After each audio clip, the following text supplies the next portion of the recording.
नारान में हमने बहुत सी यादें बनाई, मगर अभी भी हमारी मंजिल बहुत दूर, रास्ता बहुत कठिन और वक्त बहुत ही कम था। लिहाजा अगले दिन हम लोग सुबह जल्दी उठे और रवाना हुए हुंजा के लिए। आबशार के पानी से हमने कार वॉश लिया क्योंकि गुजरती गाड़ियों के टायर से उछलती कीचड़ ने हमारी गाड़ी पर काफी डिजाइनिंग कर दी थी।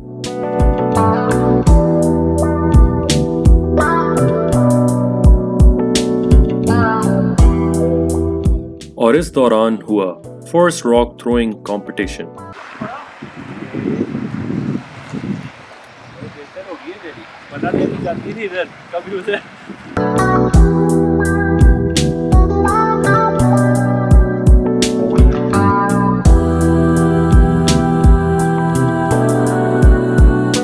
And we have a winner.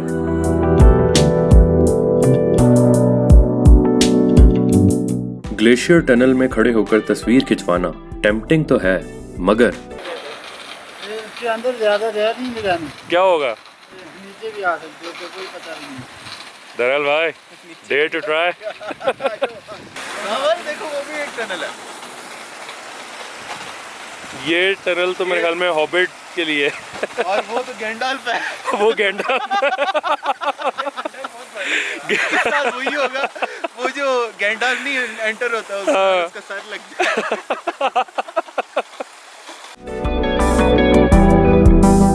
नारान से बाबूसर जाते हुए रास्ते में एक बहुत ही खूबसूरत झील आती है।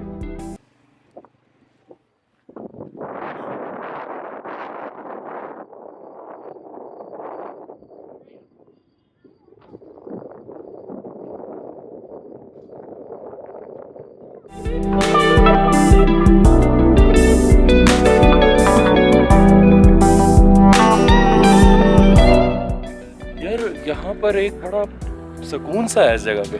हाँ, अचानक से ऐसा लग रहा है कि जैसे हम शहर के शोर शराबे और चीज से ना शहर भूल गए हम शहर से, हाँ, जैसे एक ऐसी जगह पर आ गए कि बहुत कोई सुकून और आराम वाली जगह पे ना। पानी का कलर देखो यहाँ पर, मतलब इतना ब्लू कलर और आसमान की रिफ्लेक्शन जो इसके ऊपर आ रही है वो इतना प्योर ब्लू कलर नजर आ रहा है रिफ्लेक्ट होकर के मजा आ रहा है यार इसको देखकर। और अब वक्त हुआ जाता है दूसरे रॉक थ्रोइंग कंपटीशन का।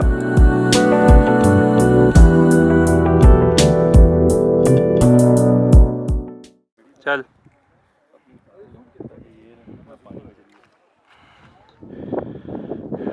Ready? Are you ready? Start है।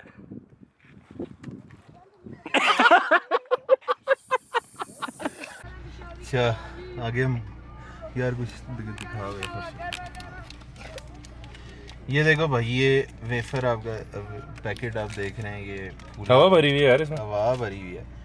ये प्रेशर कम है बाहर, और ये हम लाहौर से लेकर गए थे, तो लाहौर में जो प्रेशर था तो वो ज़्यादा था, वो पैक हुआ हुआ था। यहाँ पर आया प्रेशर कम है तो वो एक्सपैंड हो गया।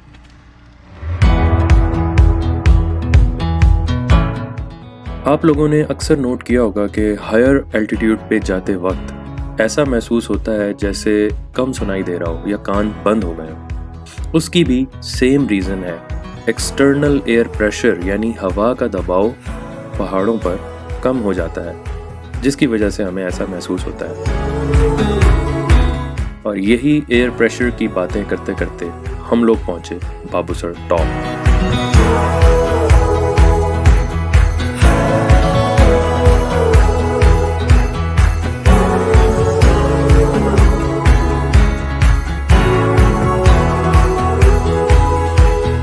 यहाँ पर खाने के लिए काफ़ी ऑप्शंस थे, लेकिन हमने थोड़ा हेल्दी ऑप्शन चूज़ किया।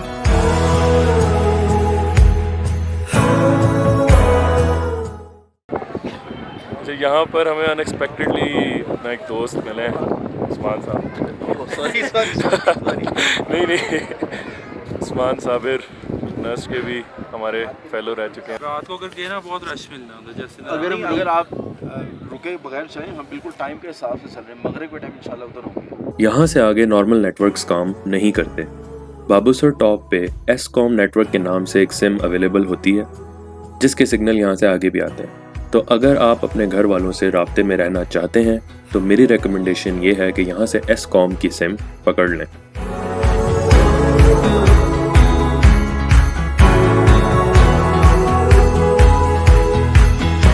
यहाँ से आगे कराकरम हाईवे शुरू हो जाती है।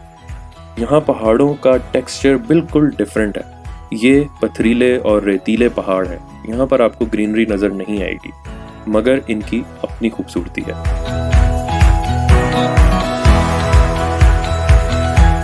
कुछ ही घंटों का सफ़र करके हम पहुँचे जगलोट कंजंक्शन पॉइंट पे।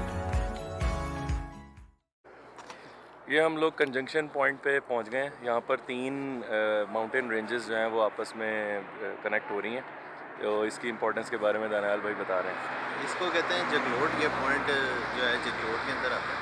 जगलोट एरिया है ये गिलगित बल्तिस्तान के अंदर ही। यहाँ पर 3 माउंटेन रेंजेस हैं। हिंदूकश, कोई हिंदूकश कौन सी है? हिंदूकश इस साइड पर है। ये जो रोड के साथ जा रही है हमारे, उस साइड पर हिमालयाज़ है जो ये अपोजिट साइड पे ये पार है। ठीक है। ये दरिया भी नीचे है अगर आपको नज़र आ रहा है तो। और हम यहाँ कराक्रम में रहे हैं। यहाँ पर एंड होती है हिंदूकश, आगे कराक्रम स्टार्ट होती है। मुझे जहाँ पर आइस वाले पीक्स नज़र आ रहे हैं। और फाइनली हम लोग पहुंचे हुंजा।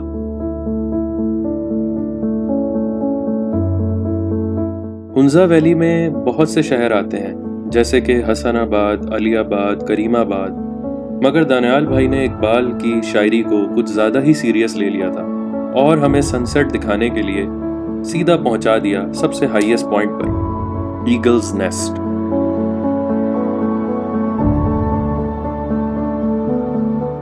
रात के वक्त एस्ट्रोफोटोग्राफी करते वक्त आसमान पे मौजूद करोड़ों की तादाद में सितारों को देखकर हमें इंसान की हकीकी हैसियत का अंदाज़ा हुआ।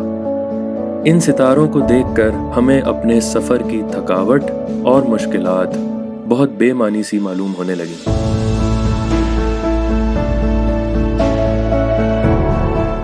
और सुबह के मनाजिर शाम से भी ज़्यादा खूबसूरत थे।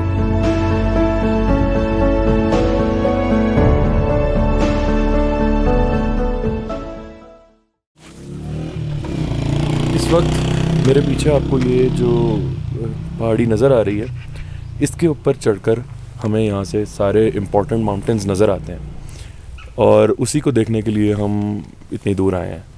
तो मैं आपको यहाँ से व्यू दिखाता हूँ।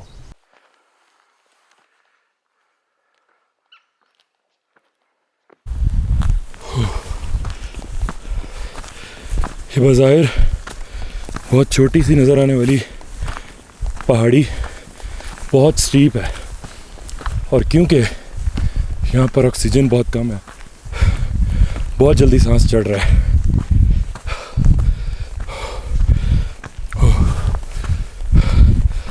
लेकिन I can guarantee this is worth viewing. यहाँ से नीचे सारा हुंजा नज़र आता है। ये जो नीचे आपको आबादी नज़र आ रही है ये करीमाबाद है और ये ईगल्स नेस्ट का व्यू है।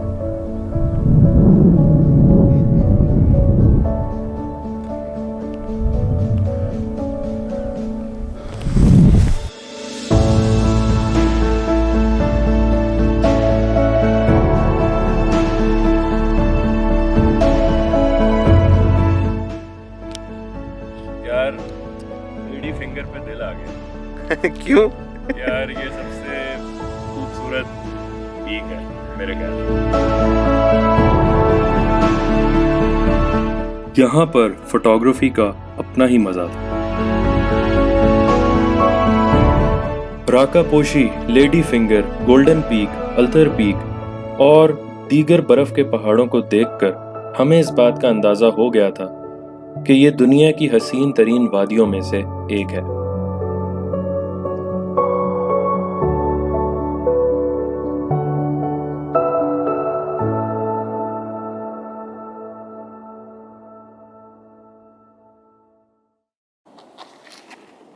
हाँ उसामा भाई। हाँ दानियार भाई, हाँ। ये असल में चारों तरफ देख रहे हो ना आप, क्रीम के पहाड़ हैं, हाँ बड़े क्रीमी से पहाड़ हैं। बिल्कुल बिल्कुल क्रीमी से। इसमें एक शायर आबाद है, हाँ। इसलिए इसे करीमाबाद कहते हैं।